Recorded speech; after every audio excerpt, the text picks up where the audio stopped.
Ako si Chi. May ikot kami since October 9.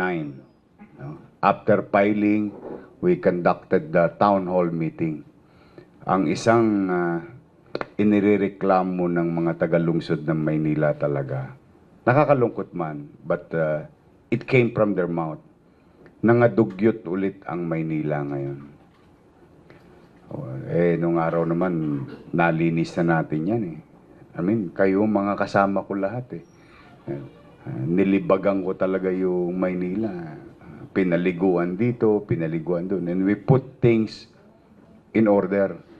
Now, to the people of Manila who are watching and listening right now, with regard to the question na dumudumi ulit ang Maynila, pumanatag po kayo, may awa ang Diyos. Sa tulong po ninyo, lilinisin po natin ang lungsod ng Maynila. Question, Jun Samson.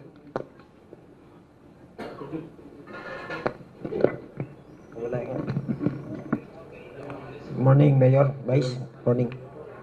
Google ulit. Mayor, nung 2020, pinanghal yung Manila bilang most improved LGU para sa compliance nung Manila Bay Cleanup at Rehabilitation Program. Sabi nyo nga, kayo mismo nagsasabi bilang dating basurero,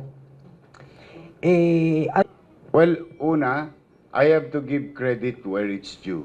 With regard to Rojas Boulevard, it was done by the national government through the leadership of PRRD, no, former President Rodrigo Roa Duterte, and DNR, no, inayos nila yung Rojas Boulevard with regard to the order of Supreme Court, no, yung Mandanas ruling. The Mandamus issued by the Supreme Court.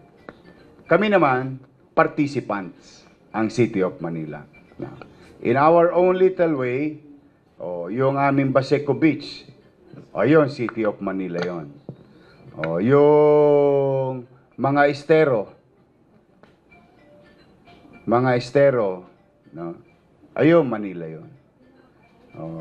Lahat ng bahagi ng tubig na sa looban na nilinis natin, yun, Manila yun. Paano nangyari? Nagtayo tayo nung, naalala nyo yung Estero Rangers natin? Naka-assign lang sila sa ilog. Doon sa Baseco, meron din tayong inassign. Kasi yung basura doon sa Baseco, hindi naman mga taga Baseco may gawa. In fairness to them. The garbage doon na dumadako sa Dalampasigan is the garbage coming from Manila Bay. Dahil kasi na ito ay lupa, dyan hihinto, dyan naampas. Pero magkaganon pa man ang Maynila, hindi tumigil. No? Hindi tumigil na linisin yon araw-araw. Every single day. Natuwa naman ako dahil nung kalaunan talagang pinaliliguan na ng utaw eh. Dinadayo na ng taong bayan eh. Kaya lamang meron ding abiso noon na there was a time a certain bacteria na yung presence in terms of volume sa tubig, no? Kaya ipinagbabawal. Coliform ba 'yon? Yun. But something like that, no? Na hindi maganda sa katawan ng tao kung masusubo niya, masuswallow. So yun ang ginagawa natin. Now, can we and will we do that again? Of course.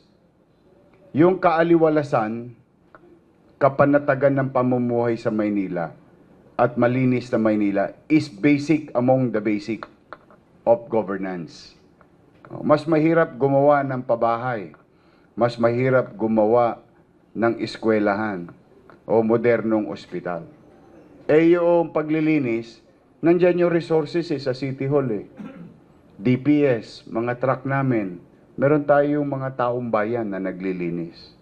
All you have to do is to inspire them to do their job every single day. O yun naman, pinagpapasalamat ko yun sa DPS, Department of Public Safety, si dating Director Kenneth Amorao.